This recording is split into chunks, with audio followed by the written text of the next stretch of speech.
Iniciamos aqui uma série de vídeos da Rede Rua de Comunicação chamada Lição de Vida. Estaremos abordando a trajetória de pessoas que, por sua simplicidade e autenticidade, ajudam a construir um mundo melhor. Nosso entrevistado de hoje é o Cardeal Arnes. Nascido a 14 de setembro de 1921, na cidade de Forquilinha, Santa Catarina, ele foi ordenado padre em 1945. No ano de 66, foi sagrado bispo pelo Papa Paulo VI e em 70 assumiu o pastoreio da Arquidiocese de São Paulo. 3 anos depois, era nomeado cardeal. Paulo Evaristo Arnes é lição de vida. Confira. Basta agora falar numa linguagem que o nosso povo entende, que nós todos entendemos. Eu vou agora, em nome de todos, abraçar o nosso cardeal.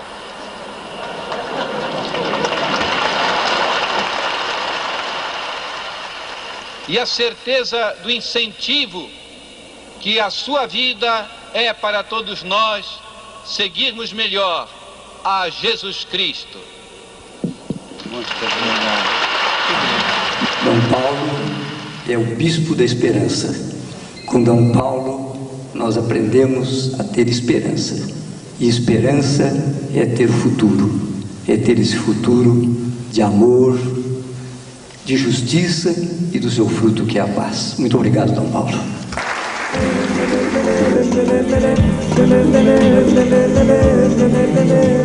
Senhor, fazei-me um instrumento de vossa paz. Onde houver ódio, onde houver ofensa, onde houver discórdia, onde houver dúvidas, onde houver erro, onde houver desespero,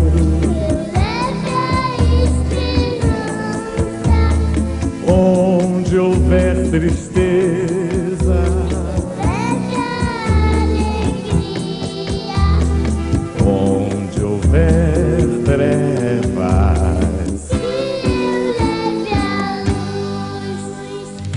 mestre, A presença dele era muito marcante para nós todos, porque ele era um menino extraordinário, muito bom, muito responsável e muito dedicado, muito amoroso com todo mundo.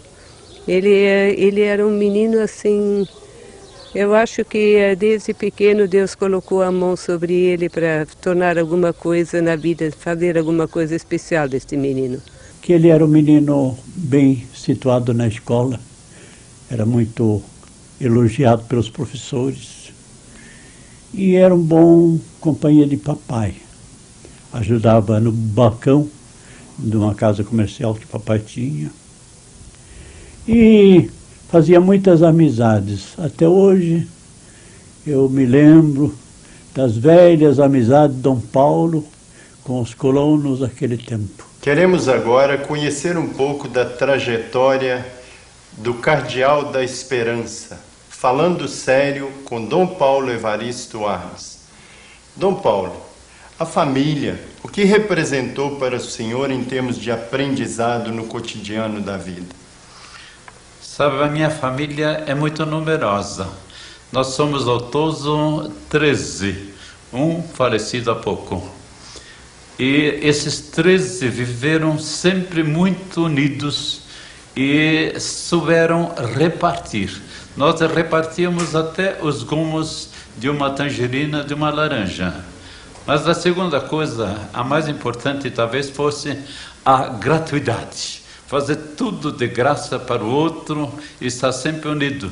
E a grande alegria de poder brincar nos pastos onde estavam os animais, de poder andar por toda parte, todo o grupo unido, de poder ir para o rio, tomar banho, e depois poder ir pescar, passear por toda parte, fazer as coisas assim, com a permissão e o olhar sempre atento da mãe e do pai, que eram extremamente bondosos e sobre os quais, aliás, nós escrevemos um livro sobre a mãe e sobre o pai. Uma pessoa muito conhecida do senhor, o senhor poderia definir para a gente o apóstolo Paulo? O apóstolo Paulo, para mim, foi o modelo na vida. Até um dia eu perguntei para a minha mãe, por que a senhora me deu o nome de Paulo? E aí ela disse assim, porque ele foi o maior missionário. Essa ideia entrou no meu coração depois que Santa Teresinha foi proclamada padroeira das missões em 1925. Daí para frente eu pensei, eu vou ser missionário, na África ou no Japão. De fato eu fui para a África, mas para fazer uma conferência. Fui para o Japão para ganhar um prêmio no Japão e fazer conferência. Mas não fui missionário nesse sentido. Mas a ideia missionária de Paulo, quer dizer, de trazer todo mundo para Cristo, de levar o Cristo a todo mundo e de fazer com que cada um se sentisse responsável pelo Evangelho, aquilo ainda está no meu coração. Eu acho que Paulo é realmente o exemplo do que deve ser um cristão no dia de hoje. Dom Paulo, o que representa para a vida da Igreja o Vaticano II e o Papa João XXIII? Sabe, é uma pergunta formidável. O Vaticano II foi, como dizia o Papa João XXIII, um verdadeiro Pentecostes, uma primavera para a Igreja, um florescimento de todo o entusiasmo que havia na juventude e em nós que éramos jovens naquele tempo, relativamente jovens, e significou para nós um novo começo da Igreja. É como se a Igreja nascesse naquele momento e Cristo dissesse, o Espírito Santo está aí, vocês vão para a frente que nós vamos juntos, porque o Cristo sempre anda junto com o missionário. O Vaticano II nos trouxe o Evangelho para dentro da vida da América Latina. Os encontros de Medellín e Puebla, que consequências tiveram para a Igreja na América Latina? Bom, foram em primeiro lugar uma consequência do Vaticano II. Foram uma aplicação do Vaticano II para a América Latina, porque na América Latina havia injustiça social, na América Latina havia pobres em todo lugar e ricos demais em outros lugares. Na América Latina havia ditaduras militares por toda parte.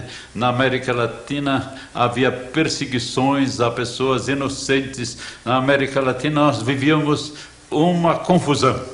E aí veio Medellín e colocou 16 documentos bonitos, bem feitos e verdadeiros programas de vida para cada um de nós. Eu sei que eu organizei aqui em São Paulo grupos de reflexão em cada uma das paróquias para transmitir o espírito de Medellín.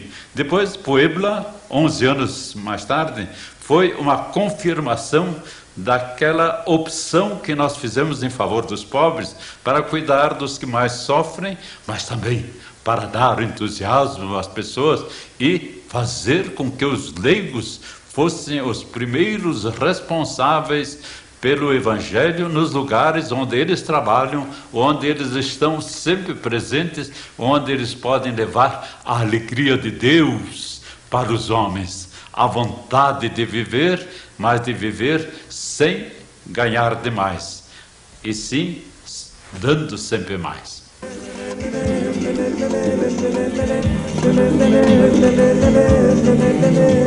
Senhor, fazei-me um instrumento de vossa paz. Nós entramos juntos no seminário, no mesmo mês e no mesmo ano, no seminário de Rio Negro, no Paraná.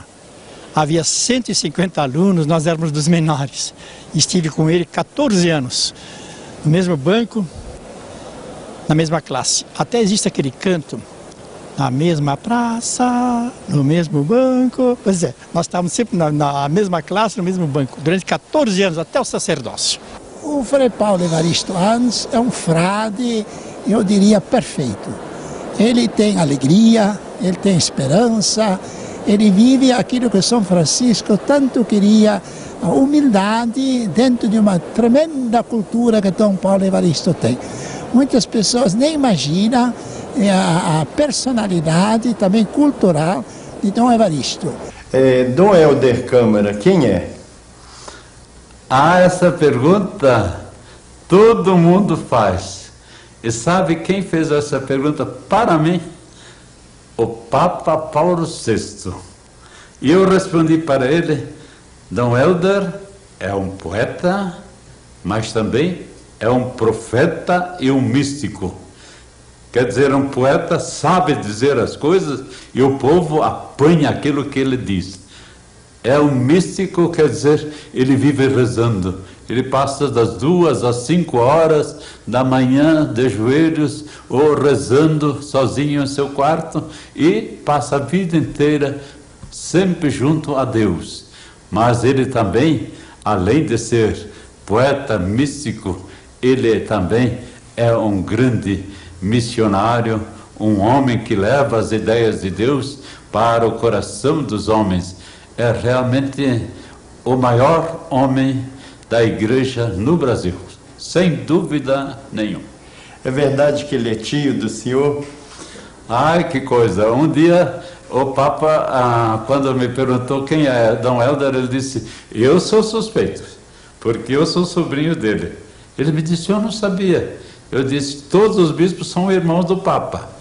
E se alguém é irmão do Papa, eu sou filho do Papa, porque sou cardeal. Então é meu tio.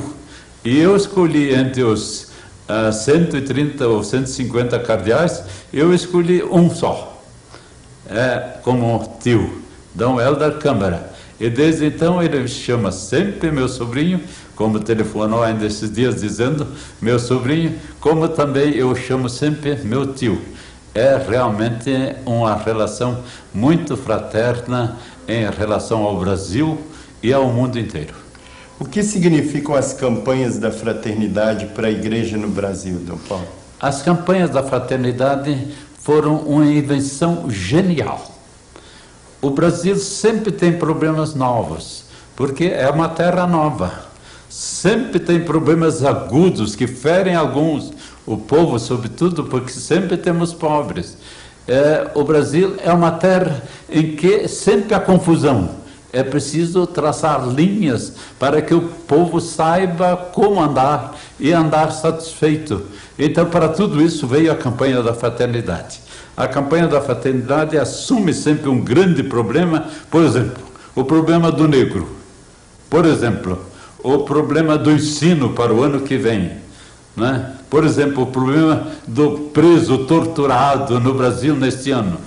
São grandes problemas e a campanha da fraternidade esclarece, a campanha da fraternidade denuncia e a campanha da fraternidade também anuncia. Traz uma solução gostosa, boa, divina para aqueles que participam dessa campanha.